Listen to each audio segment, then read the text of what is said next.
Hello and welcome to the Clark Blue podcast preview show for Aston Villa's massive game against Newcastle United, the 5:30 kickoff on Saturday evening. I'm your host, Dan Rowlandson, joined by John Townley, and this podcast is, of course, sponsored by NordVPN.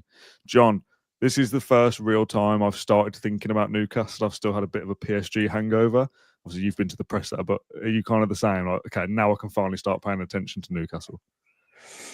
Actually, no, I'm the complete opposite to that. Okay. And I don't know why. I mean, it's good to be different, right? I don't know why the PSG games just felt like a bit of a luxury to me.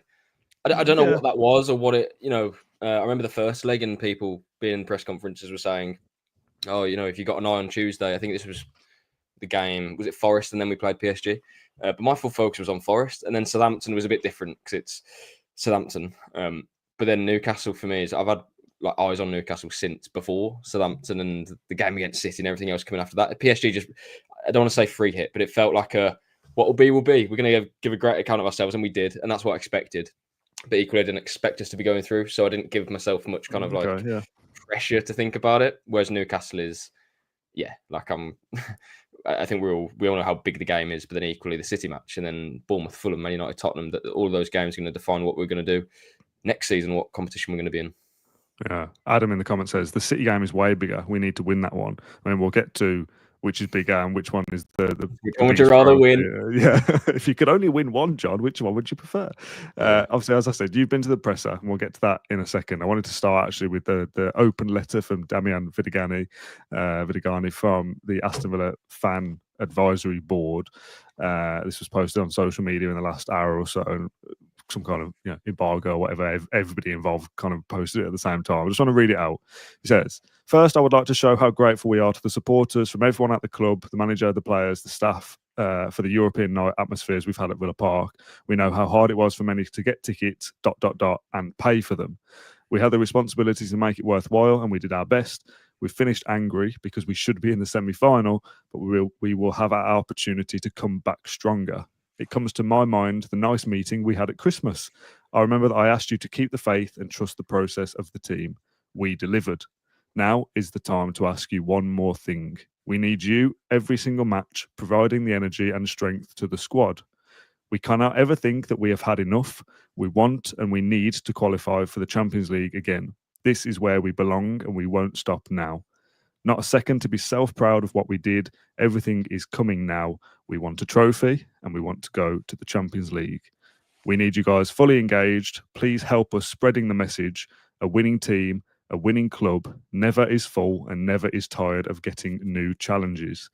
Newcastle tomorrow is the new PSG for us. It will be like a Champions League semi-final up the Villa. He just gets it, doesn't he? I love that. That's such a football phrase, isn't it? He just gets it. He just gets it. Proper football man.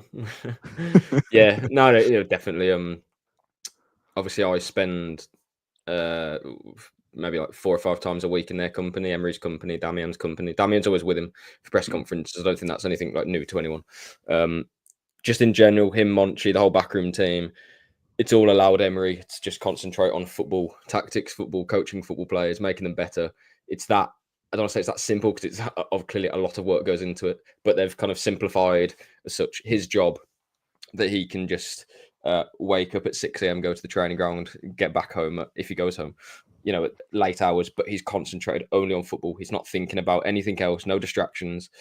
Damian, Monchi, and as I say, the kind of other footballing staff in that department, they all take the load off Emery, and they're doing a fantastic job at it. And it's obviously great to see. We've kind of been starved, I think, of that sort of figure, someone who kind of links fans, media, the whole lot into it gives a good perspective of kind of where we were in terms of it felt like we were kind of shouting to nowhere, but now we know we have people within the club that are fully engaged with what we're trying to. In terms of what the club and the fans can do together, that's the kind of vibe I get. Like we all know that we're in this together. This isn't just 11 players on the pitch trying to get to the Champions League. Everyone has to be involved. And Emery said, didn't say literally be the 12th man, but that's what he was alluding to in the PSG game. And look what happened. We beat them. We really could have gone through in the end. So that's the power of Villa Park. And I think they're aware, when a lot of people say this, footballers, staff members, etc. When you walk into Villa, you don't realise the kind of grand scale of what you're walking into. And I think it probably blows some people away. when you experience Villa Park, when you experience nights like we've just had, it makes you think, actually, this is really special, and I can't get this at many other clubs in European football. So now I've got it. This is a great opportunity for me in my career as well to kind of make the most of it and extract all the success I can. That's what Emery will be thinking, and obviously the people he's working with as well. Yeah, on Damian, this is absolutely undersells what he does, because what is his official title? Director of Football Operations or something like that. But it feels a little bit like fan liaison. Do you know what I mean? Like, he's the link, like you said, between the club and the staff and the players and the fans. He's somebody that you feel is fighting our corner, getting involved, the linesman in the tunnel, fighting John Duran's case away at Newcastle. Do you know what I mean? All these things, like he feels like he's one of us, and that absolutely undersells his role at the club. Of course it does, but it's like Emery's right-hand man, but also the fans kind of right-hand man. Well, Damian has an experience, or has experiences in different fields, media, obviously football at Valencia and whatnot. So yeah, again, it's the whole like he gets it situation. Yeah, and his role, I think it does help that he can be a bit more kind of public. For example, if I think Monchi is talking publicly, that sort of stuff, I think it's fine, but it's nice to have, again, someone in your corner that does feel like they have a voice and that they know that they can link as well. So yeah, it feels like a perfect football department that we have. Yeah. All right, onto the presser then. Oscar says, was Emery's presser really 2 minutes? That's all the club posted. I assume you were there a little bit longer than that. Well, yeah. So the broadcast section was only 2 questions long. Really? Why? Yeah. One reason is that obviously it's a full fixture calendar for the EFL, so it kind of limits resources from other companies that are broadcast. Yeah, and the written section, which is after that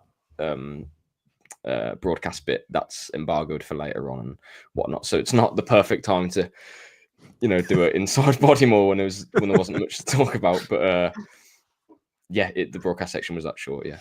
Yeah, it's a strange preview, because normally we try and focus on the presser, injury news, predicted 11, all those kind of things, and we'll do those very briefly, but not really much we can talk about from the press conference. No news is good news. No injury news. Yeah, Villa have a fully fit squad again, which is feels like probably the longest run we've had of a fully fit squad of the last certainly in Emery's reign. There's always been a handful of players that have been missing. Especially because of the depth that we have in the squad now, you'd expect like 3 or 4 to be injured, which almost would be like, all right, it's not that important as long as it's not a really crucial player. But now, full complement of players. It's said before, it's about who misses out in the squad, let alone in the starting 11.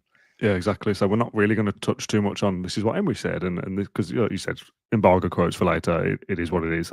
That's journalism. I saw a comment actually on the last video we did saying enough about this embargo stuff, absolute nonsense. I'm switching off. So we just can't talk about it. That's just the rules of the industry. So we're not going to focus on any of that. This episode is all just about the feeling of the game, how we feel about it, how the magnitude of it, what it means for the race for the Champions League places. Now, I said at the start, I've kind of not really thought too much about the game until now, to the point that I was asked to do our colleagues' Newcastle podcast yesterday, like an opposition preview. They're asking me questions about Villa. And he's like, what 11 will play, do you think? And I was like, honestly, mate, I've never thought about it. All I've been thinking about is like how close we were with PSG. He was like, well, we might change this, you think? I was like, well, probably, yeah, because we have a full squad to choose from. But I actually couldn't think about a team at that time. We'll obviously do that in later in the show, but you can't escape from the fact of how big this game is. And I think if you try and take away some of the fanfare, Damian's letter, after the Lord Mayor show of PSG, another home game, 2 clubs fighting for the same positions. I mean, I actually do think Newcastle will finish in the top 4 and Villa are probably going for 5th. So not the same positions, but the same goal. We both want to get to the Champions League. It's a massive game. But I think if you take all those things away, I see this as Villa have 3 home matches left now in the Premier League. Well, 3 home matches at all, because obviously FA Cup is neutral, but not in the Champions League. 3 games left at Villa Park to come. I feel like this is just the start of you have to win them all. Do you have to win them all? No, you don't. You don't have to win them all. No, but you need to winning like all 3 would give you a great platform to go forwards and qualify for the Champions League. Now, I was going to ask you, is Newcastle a must win? Is it a must lose? Must lose? A must not lose? But it's that thing, isn't it? Of, well, if we did lose, and I'll come on the post-match show with Kendrick on Saturday night, and we're talking about, oh, how gutting is this? Like, that's such a dent for our Champions League hopes. And people are in the comments saying, it's over, we're not going to do it. In theory, you could win the remaining 5 games and get 15 points, and that would be enough. Yeah, that'd be enough. Do you know what I mean? Well, I actually think Newcastle. How do I put this? Newcastle are the 3rd best team in the league for me. Yeah, and I think therefore, I think they'll be fine for the Champions League, whether we stuff them 10-0. I just do think they'll be fine. So that's why I'm not saying this is a must win, because by definition, it simply isn't. We could win the remaining 5 games, you just say, or win 4 and draw 1, and we'd be okay. Obviously, you'd like to think that the City game would be one of those wins. I think 1 point from the next 2 would be tough to get into the Champions League, but we'd be praying for the teams to drop points, and like a few of them as well. But I don't see a situation where we finish above Newcastle and they don't make the Champions League, if that makes sense. They'll finish in the top 5. I'm not certain of it, but I'm really confident for them for what they've done this season. I'm not surprised by it either. They had a bit of a blip. But that's why I don't think it's the case of even if we lose the match, it's not over at all. Because if Newcastle win, they're basically in the Champions League, like pretty much. We're not going to be catching them. And therefore, well, you have to just approach City with, oh, okay, if we win that, then we've still got a great chance. So, do you know what I'm trying to say? I'm trying to paint like the most negative picture. And what's the outcome of that? Well, we're still in the race for Champions League. Yeah. But the City game makes it that bit more important. The City game, but this isn't we lose the match in the season done in terms of the Premier League, and now we just have to focus on the FA Cup. No, we could go to City a few days later and win. I would argue that's possibly a better game for us. Our home record's been fantastic, but Newcastle got a few stats here. Obviously, they've got our number. They've won the past 3 games against us, scoring at least 3 times in each of those games. And they've won 6 successive League and Cup games, scoring 17 goals and conceding just 3. They've taken 27 points away from home this season, behind only Liverpool and Arsenal. So that's why I'm saying they're the 3rd best team in the league. And they could register a 9th Premier League away victory this season on Saturday, which is something they haven't managed for 23 years. They've won 8 of their last 10 away games, losing the other 2 to Man City and Liverpool. So, put it this way, if we were to win this game, it's a huge win, not just in the context of Champions League, but in the fact that we've beaten a side who very rarely lose away from home. Their form over the last few months has been sensational away from home and at home. So this is a really good team. And I think we already know that. But when I was looking at the stats, it kind of confirmed to me that, they're going to get Champions League. I'm almost certain of it. If we can win, I don't think... I know that puts us 2 points behind them, but I don't think that means we're going to catch Newcastle now. Maybe we do. Who knows? But I would be just concentrating on ourselves. That's one of the 5 wins that we need to almost guarantee Champions League, right? And 4 might be enough. And that's why I say 5, just because that's the kind of goal.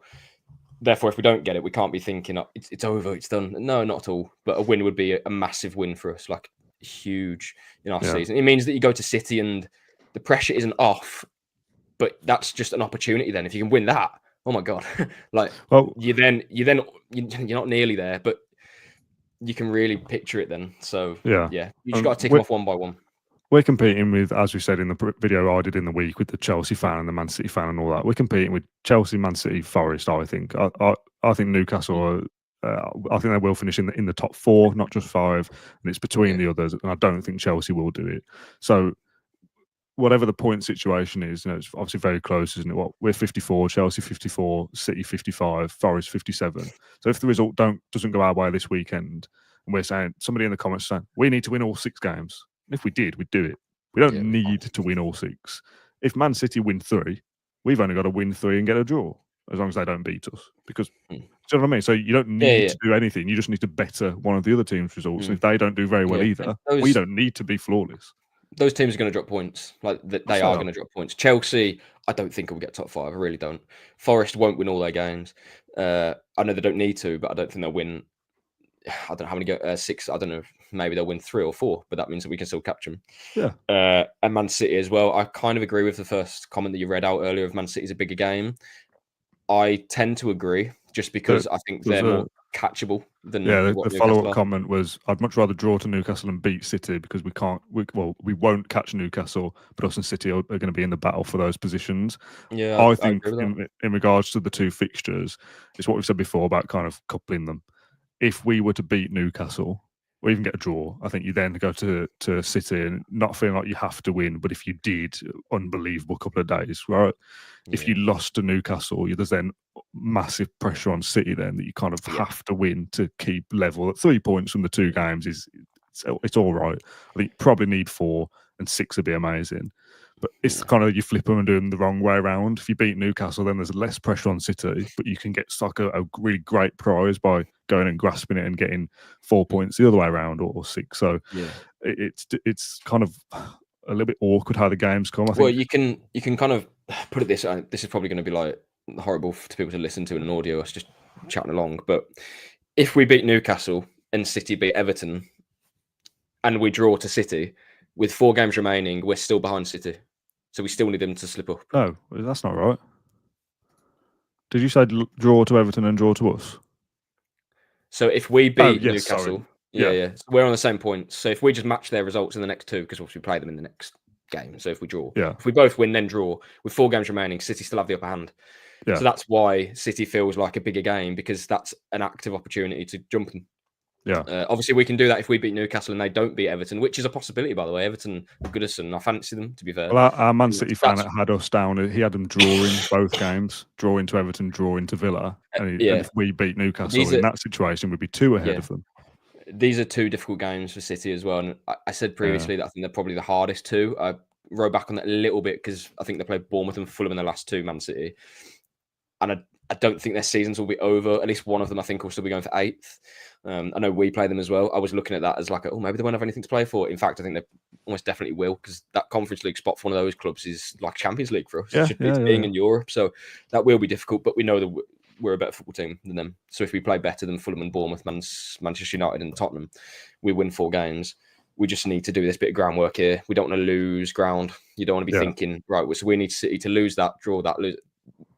As soon as you get into that territory, you're already feeling a lot of pressure going into that Fulham home game and then Bournemouth away. And then with 2 games left, what do we need? So this is an opportunity for us to get, to those teams. Newcastle, if we beat them, goes to 2 points, but essentially 3 because our goal difference. Mm-hmm. City, that's what I'm viewing as well. We're a point behind those teams because goal difference is worth a point at this stage. So that's why, again, the City game, if you can win, that would be a magnificent win, but equally, probably arguably bigger than beating Newcastle. And we haven't mentioned Forest in this. Let's say Villa beat Newcastle. Forest don't play till Monday against Spurs, which is not a given, despite Spurs being pretty crap this year. If Spurs were to get a result there and then Villa played the next day again against City, all of a sudden there's this massive pressure on Forest. Villa have won, so you've got to go and get your job done. You got to win 3 out of 6, Forest, and you're probably going to be fine, but you've still got to go and actively go and do that. So it absolutely isn't in Villa's hands, but Villa have put the groundwork in recent weeks to make these games against Forest last weekend, whenever it was, weekend before, City and Newcastle mean something. By beating Brighton, beating Brentford, putting a run together that we didn't think was possible, we've now made these games worth something. So you can't now slip up in this opportunity. If you lose these both games, there's no point beating Brentford a couple of weeks ago and beating Brighton, because it didn't mean anything. We've put ourselves into a good position. Yeah, and that leads me nicely into the after effects of the PSG game and what your thoughts on that is. I think this goes 2 ways. I spoke to Andrew, our Newcastle podcaster, about this, and he wondered whether there'd be any disappointment for Villa going into this game. And not for me, because I don't think anyone expected us to win anyway. Yeah, but you came so close and missed out. Yeah, but disappointment's not the word. That's not the feeling. Players maybe, but I don't see it that way. For me, it's fatigue from maybe a mental perspective that they put so much into that. Can you kind of fight back against Newcastle days later? Because and we'll get into what they play like in a second, but they're going to have to be on it, Villa, to win the game. What side do you fall on? PSG's taken so much and we're just going to fall short, because we're mentally tired, or we want nights like that again, so we have to beat Newcastle to give ourselves a chance. What do you think the players will be like? Definitely the second one. I agree. I can't see a world in which we just don't show up. And I say don't show up. Yeah, maybe that's a possibility, but we'll always be better than that because of what the crowd gives. And I think the crowd will be bang up for it. I actually would make the argument that it's a good thing that we have such a big game after this. I think it would be a bit of a banana skin if we played Fulham or if we played a Bournemouth or one of those sorts of teams at home. But we even saw last season, I always look back at that Lille game when we won on penalties, which was this day last year, on this day. And then we played Bournemouth straight after that. And that felt like a big, we have to be up for that because this team are like 6th in the form table. Their away record was really good. They went 1-0 up, the Solanke penalty. And then I think we equalised just before half time and Rodgers. And then by the 80th minute, we had the game won. Douglas Luiz, kind of leading chants about Blues and stuff at the whole end. I don't know if you remember that. Yeah. But that was a massive win. That was one of the biggest wins of the season, genuinely, because that was such a... This is an easy thing where you're going to slip up. And you'd have gone back in the press conference afterwards, having drawn, and it would have been like, well, you can understand it because we're going for a trophy in the Conference League. But all the top clubs, that isn't a thing. You can't slip up there. So I actually think playing Newcastle, like everyone has to be on top form. There's no excuse not to be, because if you're not, they'll beat us 4-0, 5-0 because they're that good. So there's no let up for us here, and I think that's probably a good thing. What I would say is that to then play Man City a few days later is a bit like, and then you've got Wembley on Saturday. So yeah, but again, that is part and parcel of having, the opportunity to have the great season that we could still yet have, and the squad that is available to Emery as well. This is why you have a 25-man squad. Like, it's so big. There can't be any excuse not to play one of our best games against Newcastle. Ian says, I think the players will be emotionally drained after the PSG game, so I don't expect a great performance, but I can see a draw or maybe nicking a lucky win. I mean, it's one of those ones that if Villa do struggle a little bit in terms of performance but get a result, they get a draw, they beat Newcastle, I don't really care, to be honest. It is about results at this point. But I do think you're not going to get, I don't think, an atmosphere like PSG because it's so unique, the circumstances of the game, the comeback, going 2 down, scoring 3 ourselves, it being the Champions League, it being a night game. Yes, it's a 5:30, but it's not dark anymore at that kind of time. So, the fireworks display doesn't look as good as it did at 5:30 in November. Do you know what I mean? It's just a little bit different. But it kind of... We've had a bit of like a trial run of what Villa Park needs to be like on Tuesday. That we need something similar on Saturday night. Because if this was St James's, it'd be an unreal atmosphere, and I would absolutely be backing Villa to lose the game because our record there is terrible. But the fact that it's at Villa Park and we can be some kind of influence on, it has to be bouncing, and everybody going on Saturday night knows that. That does make a difference. The players, the staff, you hear about it all the time. Atmosphere genuinely makes a difference. So if you go in and you think, don't really back Villa here today, leave that attitude at home, because we have to go there thinking we can win this today, and we have to kind of pile on as much as we can to rally behind them. So it's a massively important game, and I think it just sets the tone for the end of the season if we were to win. It's such a crucial kind of knife edge moment. I think because Newcastle, I actually think they'll be coming to Villa Park, their fans and the players, they'll be thinking we can do a job here. I think win. That's what I mean, and I don't blame them because they're in great form and they're the third best team in the league, and they're probably going for second this season. They're only a few points away from Arsenal, and they play them as well. Sorry. So, with that being said, that is also a bit of an opportunity for us. Maybe they're not going to. Maybe they are going to be 100% up and at us, Tonali, Joelinton, all those guys, and they always will be, right? But that fraction in them, they may think feeling confident today, and all of a sudden the ball goes over the top, and they haven't thought about it. Cause I don't know. Do you know what I mean? Like, you have to be so on it, and I know that they are aware of that, but they've only played Premier League football this season. I know they played the Carabao Cup as well, but really the amount of games they've played this season compared to us, we have shown very much consistently that we can do it in all the competitions. Ultimately, what are we, 5 points away from Newcastle? I think they should be streets ahead of us, really, considering the points that we've dropped and the squad that they have. Not the squad, sorry, the starting 11 that they have. Really, I think they should be in and around where Arsenal are, like maybe 5 points ahead of that still. Like, I do think that. That's because of the campaign that we've had and the kind of demands that we've had compared to them. And therefore, there's a part of me that thinks, well, considering how good that 11 is and how, Isaac scoring 21 goals, the defence is pretty watertight, arguably the best midfield in the league, arguably. Yet we're 5 points behind. It's not as if that they're superstars and they're as good as a PSG, Real Madrid, and all of that stuff. And I know, obviously, but the point I'm trying to make is just that we know that we can beat them. We shouldn't be scared of it just because we haven't had a good record against them, and we shouldn't be thinking, "Oh, what if we're a little bit tired and what if we're off the gas because of PSG after the Lord Mayor's show and all that stuff?" Well, actually, I think a part of them will be thinking that'll be their thing to think, "Oh, well, actually, we can get a result here because they played PSG, and then we have this and all of that." Forget it. It's 90 minutes right here, right now. And if we can blow them away in 15 minutes from the Villa Park atmosphere, the game could be won. That's what we need to be thinking about. This is a single football match, and nothing influences before. And I don't think that's what we're thinking about. But I think that Newcastle might be. So, they're on a way in. They're on a great run of form. And what you mentioned then about their 11, I wholeheartedly agree. And I don't want to compare it to ours, but I think their 11 is strong. I think our 11 is also strong. That's why I predicted them to finish fourth, because difference is the bench.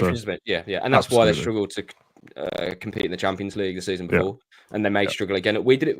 I always say this: us and Newcastle have had a very similar kind of trajectory. What we do is we buy in volume and sell in volume, whereas they seem to have done the opposite. They've bought a few players for big money: Isak, Gordon, Guimaraes, Tonali, all those players, and they're probably worth even more than that. But they've bought well. But equally, they haven't sold too much. They've sold bits here for PSR. But, Villa, what have we sold? Luis, Duran, Diaby, a lot more players. We've got, 200 million or something in the last couple of years. And also spent a lot too.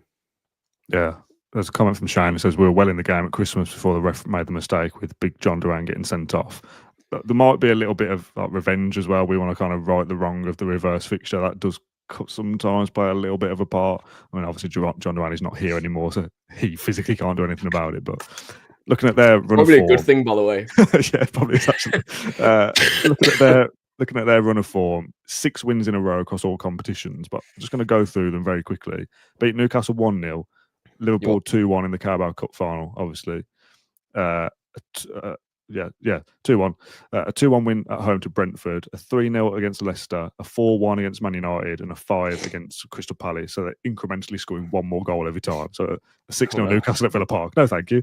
But I look across that run of form, maybe League Cup aside, because it's Liverpool, because it's Newcastle breaking their trophy duck. But West Ham away, Brentford at home, Leicester away, Man United at home, and Palace at home. Yeah, all right. Well, I expect them to win all those games. The point that Andrew is making is that a bit like Villa, when there's an opportunity to go and do something, cement yourself in the top 4, or go top of the table or something, they mess it up like we do. And they have that niggling doubt of, well, when we've actually got something to go for, we slip up a little bit. And they haven't done that in this run. Like, yeah, you would expect them to do that, but traditionally they'll lose one of those games just totally out of the blue. And the fact that they're just churning them out and just consistently winning is a different Newcastle. Yeah. However, this game at the weekend is by far their biggest test of the last 6. Again, besides maybe Newcastle in the cup final. The rest of them, it's away from home. It's against a team that is also in great form. This is what Newcastle are made of. They can now cement themselves well in the top 4, possibly top 3, and chasing down Arsenal by beating Villa. But that it's not some easy task that Villa are just going to roll over because we might be tired against PSG. This is a massive game for Newcastle as much as it is for Villa. And whilst we can be concerned about Tonali or Isak or Joe Linton or whoever, telling me they're not worried about Rashford or Watkins or Tielemans or Kamara. It's a very evenly matched game in terms of quality. Yeah. The difference maker is if it's 0-0 with 20 to go, who are Newcastle bringing off the bench? Maybe Gordon, who's just coming back from an injury. Callum Wilson, Sean Longstaff. Who are Villa bringing off the bench? Asensio, Watkins, Leon Bailey. You just named all the Newcastle scorers there, Dan. What have you done? No, but it's just a massive difference that Villa can change games, and that's our trump card at the moment. We can do something a bit different if it's not going our way, and that's a massive thing at this stage of the season. This is one of Newcastle's, or should be, hopefully anyway, one of Newcastle's most challenging fixtures of the season, no doubt about it, because of what's at stake. And by the way, if you're a neutral, goodness me, this is a proper game. Villa Newcastle, 2 big clubs, one bigger than the other. Electric atmosphere. Everything's made for 0-0. No, I think there'll be goals. I think it'll be a great game. The whole event will be superb. But yeah, you just want to be on the right end of the result, obviously. I see you're about to predict the score now. Well, I'm just getting it ready because we just said 0-0. So I do need to write down the scoreline at some point. There's no getting away with it. It's just a huge game, and I'm very nervous. Are you nervous? I'm not. I see it as opportunity again. It's an opportunity to go nervous. and do something. Okay. 2 comments. Harvey Barnes, Sai and Lanex both say Harvey Barnes always scores against We've Villa. got 30 minutes into this, guys. We didn't have to go there. No, Callum Wilson was enough. but they're right. Yeah, he's a danger. But A player that Villa looked at as well. Was it good player. last summer? Must have been. It's when he went to Newcastle. Villa were looking around as well. Yeah. Richard said Marlon is fresh and in good form, and that is again a little bit of a trump card that we didn't have in the Champions League game. Marlon is in form and scored in 3 consecutive Premier League games. So that brings us on to the starting 11. We haven't done the 11 yet, John. Forget about the score prediction. I think Newcastle's 11 is very good, as we've said. Arguably the best midfield in the Premier League. Midfield 3, Joelinton, Tonali, and Bruno. Villa's well up there, though. Not a midfield 3, but Kamara, Tielemans, McGinn as options. Absolutely up there, 100%. A lot of debate last season, Isak versus Watkins. I think most would admit now Isak this year has been in better form than Watkins. Watkins still obviously a great striker. Yeah. I think we've got a better goalkeeper. I think the defence has its plus and minus points across both sides. I think their fullbacks are probably better options, potentially.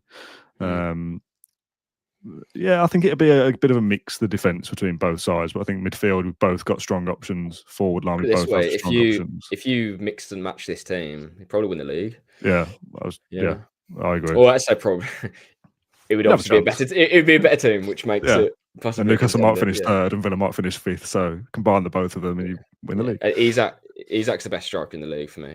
He's unreal. He's a threat. And I remember after the game at St James, as I'm coming back from the toilet, going back to the press conference, and this like slender guy, like really kind of streaky, he's walking past me, and I'm like, why is he wearing a kit? Oh, that's Isak. How is he that strong? How is he that, like, genuinely, you look like I'm standing next to him. Most people are taller than me, so that's not a big thing. But he was a big thing. But for a guy that's so like slight, you don't think that he'd be able to push around defenders like a Van Dijk or whoever. You feel like they'd just be able to knock him. It's not the case. The guy's unreal. So yeah, and as well, Jacob Murphy. Like, good God, their connection and chemistry is it's quite something. So, I mean, fair play to the guy. To be fair, I did not expect him to be hitting this level. Jacob. Yeah, is it Jacob Murphy? Yeah. Yeah, I think he's really gone under the radar from a kind of neutral perspective. Jacob Murphy is return for goal involvements this year is brilliant. He's absolutely. I think it's one of those classic things. I think we know exactly what Newcastle are going to do. They've been this many times before, so this is kind of a blueprint. We know what they're up to and where the threat's going to come from. But again, typical. It's another thing stopping it. Like that's what we're going to have to do. I think defensively we're going to have to be spot on. Yeah, I think what they're good at is what we're on. So I think they're good in wide areas, which is where most of our goals tend to come from.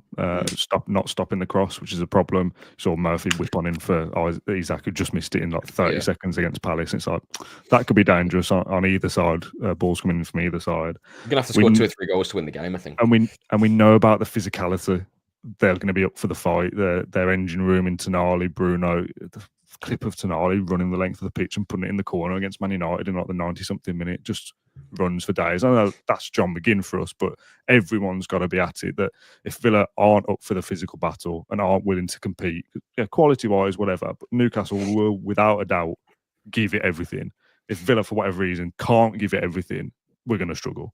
If we struggle in the wide areas, we're going to concede goals. So we know where the threats are, and I do feel that parts that Villa are weak in, that would give me conversations about Mings or Torres, who's best suited to deal with that problem.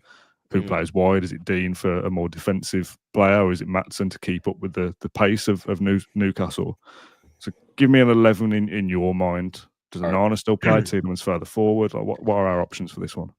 I've gone with Martinez, Cash, Konsa, Mings, Dean, Kamara, Onana, Tielemans a bit further forward, McGinn, Rodgers. And then I'm stuck. Rashford. Walking to Rashford. I mean, I think he'll play. Yeah, let's do a predict 11 from Emery. I think he'll play Rashford. Yeah, Rashford played so well in the second half against PSG that if he's like that again, Villa have got a great chance of winning the game. So he's the more informed player out of the two at the moment, Rashford and Watkins. I guess. Watkins has scored the goal that's probably won us against Southampton, though. But Oh, of course, yeah. absolutely, you're bang on about the second half. First half, I don't think he had a great game, Rashford. But then, yeah, second half, he was superb. So, yeah, I think he'll start. And we say we've got options off the bench. I think Torres. I mean, Torres and Mings is similar to Rashford and Watkins in a way. Like, I get why. When the team sheet comes out, you look at it and think, okay, so he's clearly got a plan for this. Do you know what I mean? If it's Mings, it's like, oh, I get it. If it's Torres, I get it. Like, yeah. It's hard to kind of criticize that because he's clearly seen something, but I do think I would play Mings for this game because, again, if you don't keep those strikers and wingers at bay, then we're going to probably have to score 3, maybe 4 to win the match. When, as we've said before, in the games preceding PSG, does that have any bearing? Does this 11 have any bearing on Man City on Tuesday? Or can you not think like that? No, it's not how I don't know. Maybe it does. I remember last year Emery made lots of changes for that City game, didn't he? I don't want to say through it, but maybe he did. Basically, unofficially, yeah. Yeah, I see you're struggling with a cough. By the way, I have a cough. All right, I tried to mute. Yeah, so I'll have sorted it for the audio version. People go, "What cough?" It's just my editing, but not for the YouTube version. Sorry, everybody. I agree with your 11. I think there are conversations about Dean or Maatsen for pace. I think there's a choice between Mings and Torres for physical or progressive play. You know, Torres, I saw a few people thought he was pretty shaky against PSG. I agree defensively, but what he does on the ball, I thought he was one of our better players. You know, and in helping us have more of the game in the second half. And it's Rashford or Watkins. I think the rest pretty much picks itself. I do think we'll probably see the midfield of Onana, Kamara, and Tielemans again.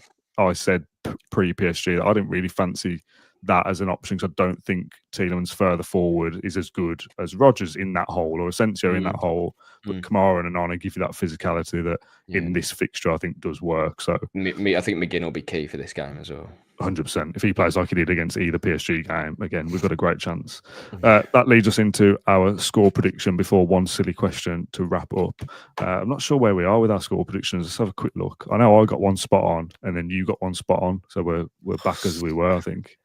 Can you remember those games? Oh, yes. Sorry, I'm thinking the score prediction, not what you're So I got Forest spot on with the 2-1 and then you got Southampton spot on with the 3-0. PSG, I can't remember what we said because I didn't write them down, but I don't think either of us would have predicted Villa to win 3-2 on the night. So we are as we were. This is such a massive one, isn't it? I don't know what's come to my mind now, but I don't even think us Villa fans made that Bayern Munich Lazio Roma chant. I don't think we did. I don't know. Nah, that's definitely been around before. Yeah, but hearing it from other fans really jars me. Especially when Forest fans are singing it. Yeah, and I get it because it's like, well, you're going to qualify probably. Forest fans are singing it weeks ago, which I always thought like just they're singing it in the game against us, didn't they, at Villa Park? Yeah, a bit early, lads. Yeah, I think they did go. I think we were singing it like, I mean, it weren't this late, but Palace away, we were singing it. It was like, yeah, that's fine. We're losing 5-0, doesn't matter. Yeah. I just thought it was a bit premature. It just sounds different. I don't in the Geordie accent, it sounded a little bit different as well, which is obvious. I thought they were doing it wrong. I don't think they didn't do the little like jingle or whatever. They just read the lyrics, chanted the lyrics as such, and then just chanted it again and again and again. But anyway, it's not something that I want to be hearing at Villa Park in the away end. Obviously, in the home ends, go for it. A couple of score predictions. Yes, lad says have to back us at home 2-1 Villa. General's Mark says I hope Villa do finish above City. Colton Connor, who I believe is a Newcastle fan, says this is a huge match for both teams and it's exciting that both clubs are back at the top. I do agree with that, and I said in the video that I did. Hell with a big six. Yeah, exactly. I agree with the other clubs. You know, if the top 5 is Forest, Villa, Newcastle, that's excellent for football. Nobody wants to see Chelsea in there after what all they've spent. Let them rot away in the Conference League or worse. Man City not being in the Champions League for the first time in a decade, probably, would it be? Yeah, fine. Absolutely bring that on. We want changes. We want it to be different. So,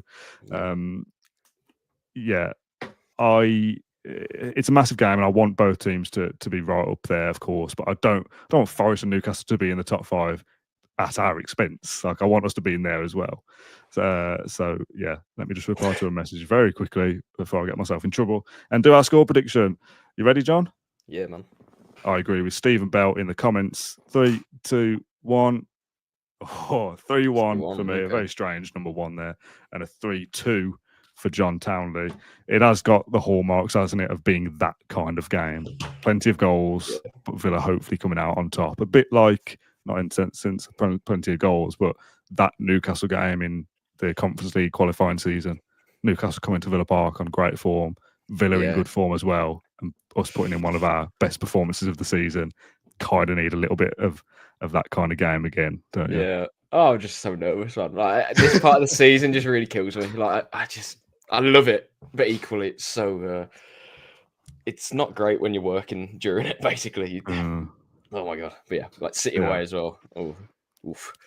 Big games, but here we are. We're a massive football club and going back to the big time again. So can't complain. I'm going to wrap up there because I need to go and sort my son and wife out who are locked outside the house. I was going to end with a silly question, but we don't have time. But I will put it in the Q&A because it's stupid and I want to answer it. Answer so it. We'll do it another time. John, thank you very much for joining me on this episode of the Claret and Blue podcast. Thanks everyone who tuned in live on Friday night. In 24 hours time, Villa will be 30 minutes into the game against Newcastle. What will the score be? Who knows? But me and Matt Kendrick will be live for a post-match show when we get back from Villa Park at 9 o'clock, 9:30, something like that. So come back tomorrow. We've gained lots of new subscribers over the last few days. So if you're still watching to the end of this one, welcome. Thanks for joining us. And we're 50 away from 20,000 now, John. So if you are watching this and you're not subscribed, help us get over the line. That'd be lovely. Right. Thanks everyone for watching along or listening to this episode of the Claret and Blue podcast. And we'll see you tomorrow night.